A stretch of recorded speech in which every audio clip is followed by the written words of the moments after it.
दोस्तों, रावण ने भगवान शिव से ऐसा वरदान मांगा जिससे उसकी मौत तय हो गई। रावण सिर्फ एक राक्षस राजा नहीं था, वो एक महान तपस्वी, शास्त्रों का ज्ञाता और शिव भक्त था। लेकिन जब उसने भगवान शिव से वरदान मांगा तो सारा ब्रह्मांड सतर रह गया। देवताओं के चेहरे पर डर था, ऋषियों की तपस्या डगमगाने लगी थी और खुद कैलाश पर्वत पर एक पल के लिए नीरवता छा गई थी। आप सोच रहे होंगे ऐसा क्या मांग लिया था रावण ने। दरअसल रावण की भक्ति कोई साधारण भक्ति नहीं थी। उसने वर्षों तक घोर तप किया, अपने शरीर के टुकड़े टुकड़े चढ़ा दिए शिव को प्रसन्न करने के लिए। और जब भगवान शिव प्रकट हुए तो रावण ने कुछ ऐसा मांग लिया जिससे आने वाला समय बदल गया। क्या मांगा था रावण ने? क्या वो अमरत्व था या शिव जैसी शक्ति, या फिर कुछ और? रावण केवल तलवार और अहंकार का नाम नहीं था, बल्कि वो एक ऐसा साधक था जिसने अपने तप से देवताओं को भी हिला दिया। रावण ने भगवान शिव को प्रसन्न करने के लिए ऐसा कठोर तप शुरू किया जिसकी मिसाल आज तक कोई नहीं दे पाया। वो हिमालय की एकांत गुफा में बैठ गया और वर्षों तक बिना अन्न जल के ध्यान में लीन रहा। जब शिव प्रकट नहीं हुए तो रावण ने एक फैसला लिया जिससे धरती कांप उठी। उसने अपने 10 सिरों को एक एक कर काट कर शिवलिंग पर चढ़ा दिया। हर बार जब उसका सिर कटता वे वेद मंत्रों के साथ अगला सिर चढ़ाने के लिए तैयार हो जाता। ये बलिदान कोई साधारण बलिदान नहीं था, भक्ति की चरम सीमा। अंत में रावण ने अपने अंतिम सिर को काटने ही वाला था, तभी भगवान शिव प्रकट हो गए। उन्होंने त्रिनेत्र से रोशनी निकली और रावण के शरीर को फिर से जीवित कर दिया। अब ये सवाल था, इतनी भक्ति के बाद रावण क्या मांगेगा?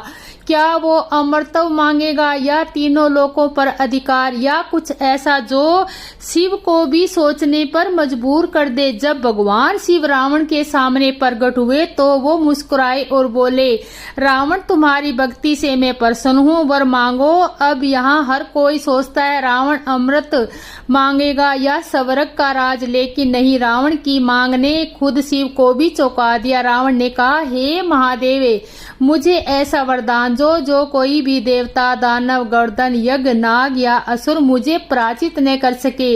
मेरे बल और बुद्धि की कोई हरा ना सके। मैं तीनों लोकों में विजयी हूँ। यहाँ गौर कीजिए, रावण ने इंसानों का जिक्र नहीं किया था। उसे यकीन था कि मनुष्य से उसे कोई खतरा नहीं है। शिव थोड़े मुस्कुराए पर उन्होंने वरदान दे दिया। यहीं से रावण का अभिमान बढ़ने लगा। उसे लगा अब वो अजय हो गया। लेकिन क्या रावण की ये चालाकी उसके अंत का कारण बनी? और क्या भगवान शिव को इस वरदान का पछतावा हुआ? भगवान शिव ने रावण को उसका मांगा हुआ वरदान तो दे दिया। देवता, दानव, गर्दन, यज्ञ, किन्नर, नाग कोई उसे पराजित न कर सके। रावण खुशी से फूला नहीं समाया। उसे लगा अब वो अमर है, अजय है और समस्त सृष्टि पर उसका ही राज होगा। लेकिन रावण एक भूल कर गया। उसने मनुष्य और वानर को अपने वरदान की सूची में शामिल ही नहीं किया।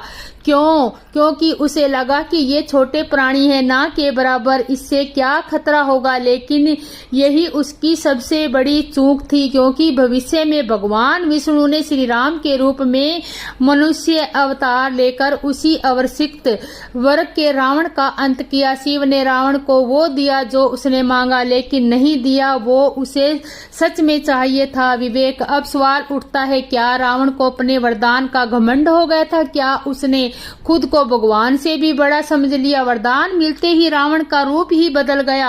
अब वो साधक नहीं रहा जो भगवान शिव के चरणों में सिर झुकाता था, बल्कि वो बन गया एक घमंडी, अहंकारी और अजय राक्षस राजा। रावण ने सोचा, अब मुझे कोई हरा नहीं सकता, ना देवता, ना दानव, ना यक्ष, ना नाग। अब मैं ही इस ब्राह्मण का स्वामी हूँ। उसने स्वर्ग पर चढ़ाई कर दी। देवराज इंद्र तक को अपनी गद्दी छोड़नी पड़ी। ऋषियों के यज्ञों में बिघन डालना उसका खेल बन गया। यहाँ तक कि वो भगवान शिव के निवास कैलाश पर्वत को भी उठाने लग गया। शिव ने तब रावण की ताकत को समझाया। उसे अंगूठे से दबाकर कैलाश के नीचे ही कैद कर दिया था। रावण को अहंकार के दर्द का स्वाद तब मिला, लेकिन वह सीख नहीं सका। अब वह सवाल है, क्या भगवान शिव को इस बात का आभास था कि रावण इस वरदान का गलत इस्तेमाल करेगा, और क्या शिव ने जानबूझकर रावण को उस ढांचे में फंसाया जो अंत में उसी का विनाश करेगा? यह सवाल बहुत गहरा है। क्या भगवान शिव इतने भोले हैं कि उन्होंने रावण को यह विनाशकारी वरदान यूं ही दे दिया,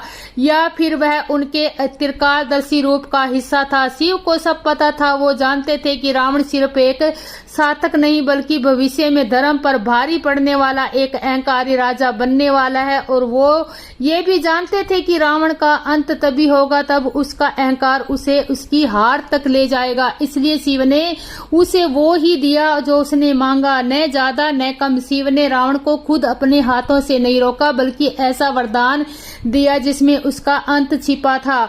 रावण को मनुष्य और वानर से कोई डर नहीं था, और भगवान ने वही मार्ग चुना। राम के रूप में विष्णु और वानरों के रूप में हनुमान, सुग्रीव, जामवंत जैसे बलशाली योद्धा यही बने रावण के विनाश का कारण। तो क्या शिव की ये लीला पूर्ण योजित थी? रावण के लिए देवता, दानव, यज्ञ, गोवर्धन ये सभी ही शक्ति के प्रतीक थे, लेकिन वानर और मनुष्य उसके लिए ये केवल कमजोर, नीच और महत्वहीन प्राणी थे। इसलिए जब उसने वरदान मांगा, उसने यह लायक नहीं समझा। उसे उसकी सबसे बड़ी भूल थी। श्री राम एक मनुष्य के रूप में अवतरित हुए, और हनुमान जैसे वानर उसके गर्व को चूर चूर करने वाले बने। जिस जाति को रावण ने तुच्छ समझा, वही उसकी लंका को जलाने वाली बनी, और रावण सोच भी नहीं सकता कि वानर ऐसा उसकी लंका की दीवारें हिला देंगी। यहाँ भगवान शिव की लीला देखिए। उन्होंने उस अहंकारी को वहीं से हराया जहाँ से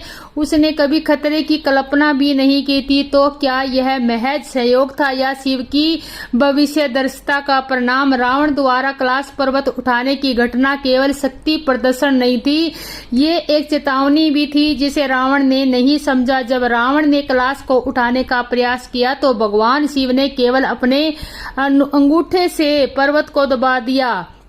रावण की उंगलियां चटक गई, हड्डियां टूटने लगी। दर्द से चीखता हुआ वह 11 दिन तक कैलाश के नीचे दबा रहा, और तब रावण ने वहीं बैठकर शिव तांडव सरोज की रचना की, और आज भी शिव भक्तों द्वारा आदर से गाया जाता है। शिव ने उस दिन उसे माफ किया, लेकिन यह एक अवसर था सीखने का जो रावण ने फिर भी नहीं लिया। वो समझ बैठा कि मेरी भक्ति ही इतनी महान है कि शिव ने मुझे क्षमा किया, लेकिन सच ये था कि शिव उस समय भी भविष्य देख रहे थे। अब सवाल यह है उठता है कि क्या रावण ने अपने ही वरदान को अपना अभिशाप बना लिया? तब तक रावण खुद को त्रिलोक विजेता मानने लगा।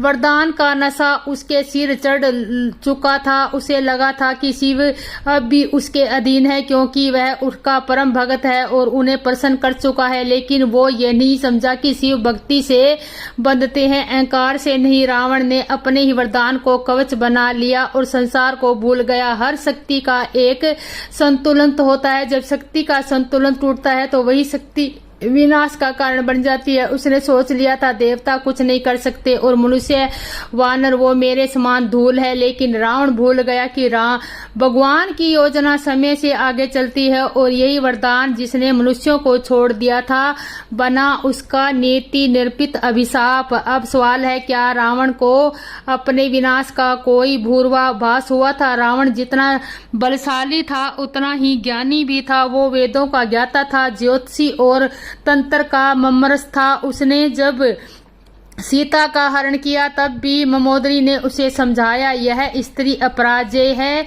इससे तेरा विनाश होगा। यहाँ तक कि रावण के छोटे भाई विभीषण ने भी कहा, हे रावण, ये राम कोई साधारण मनुष्य नहीं है, ये समये नारायण है। लेकिन रावण ने उसकी बातों को नजरअंदाज किया, क्योंकि उसका वरदान उसके विवेक पर भारी पड़ चुका था। लेकिन क्या रावण को भीतर से आभास था कि उसका अंत निकट है? कई पुराणों और कथाओं में उल्लेख है कि रावण मर्यादा का उल्लंघन जानबूझकर कर रहा था, जैसे कि वो किसी नीति को पूर्ण करना चाहता हो। शायद रावण जानता था उसका अंत एक ऐसे हाथों से होगा जिसे उसने कभी खतरा नहीं समझा। अब जब हम रावण की पूरी कथा को समझते हैं तो साफ दिखाई देता है कि जो वरदान रावण ने भगवान शिव से मांगा वो केवल शक्ति नहीं था, वो उसकी परीक्षा थी। शिव ने उसे वह दिया जो उसने मांगा, लेकिन उसमें छुपा दिया उसका विनाश। वानर और मनुष्य को छोड़कर अमरता मांगना रावण का